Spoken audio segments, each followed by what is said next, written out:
ಎಲ್ಲರಿಗೂ ಕೂಡ BS Idga ಚಾನಲ್ಗೆ ಸ್ವಾಗತ.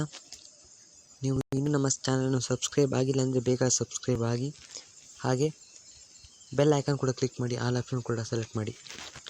ಈ ಒಂದು ವಿಡಿಯೋ ನಿಮಗೆ ಇಷ್ಟ ಆದರೆ ಪ್ಲೀಸ್ ಲೈಕ್ ಮಾಡಿ, ಅದೇ ರೀತಿಯಾಗಿ ನಿಮ್ಮ ಇತರ ಸ್ನೇಹಿತರು ಕೂಡ ಇದನ್ನು ಶೇರ್ ಮಾಡಿ. ಈ ಒಂದು ವಿಡಿಯೋದಲ್ಲಿ ಕ್ಯಾಲಿಯೋಗ್ರಫಿ ಅಂದರೆ ಏನು ಅಂತ ತಿಳ್ಕೊಳ್ತಿದ್ದೇವೆ.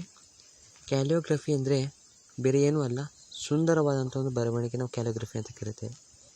ಅದು ಯಾವುದೇ ಒಂದು ಲ್ಯಾಂಗ್ವೇಜಲ್ಲಿ ಆಗಿರ್ಬೋದು, ಕನ್ನಡದಲ್ಲಾಗಿರ್ಬೋದು, ಉರ್ದುವಲ್ಲಾಗಿರ್ಬೋದು, ಅಥವಾ ಮಲಯಾಳಂ ಆಗಿರ್ಬೋದು, ಯಾವುದೋ ಒಂದು ಲ್ಯಾಂಗ್ವೇಜಲ್ಲಿ ಆಗಿರ್ಬೋದು, ಸುಂದರವಾದಂಥ ಬರವಣಿಗೆ ನಾವು ಕ್ಯಾಲಿಯೋಗ್ರಫಿ ಅಂತ ಕರಿತೇವೆ. ನೋಡಿ, ಕ್ಯಾಲಿಯೋಗ್ರಫಿ ಒಂದು ಉದಾಹರಣೆ, ಅದೊಂದು ಫೋಟೋನ ನಾನು ಡಿಸ್ಪ್ಲೇ ಮಾಡ್ತಾ ಇದ್ದೇನೆ. ಓಕೆ, ನಿಮಗೆ ಈ ಒಂದು ವಿಡಿಯೋ ನಿಮಗೆ ಇಷ್ಟ ಆಗಿದರೆ ಪ್ಲೀಸ್ ಲೈಕ್ ಮಾಡಿ, ಹಾಗೆ ಇತರ ಸ್ನೇಹಿತರು ಕೂಡ ಶೇರ್ ಮಾಡಿ. ಹಾಗೆ ನಮ್ಮ ಚಾನಲ್ನ ಸಬ್ಸ್ಕ್ರೈಬ್ ಆಗೋದನ್ನು ಮರಿಬೇಡಿ. Don't forget to subscribe, and thanks for this video. Bye all.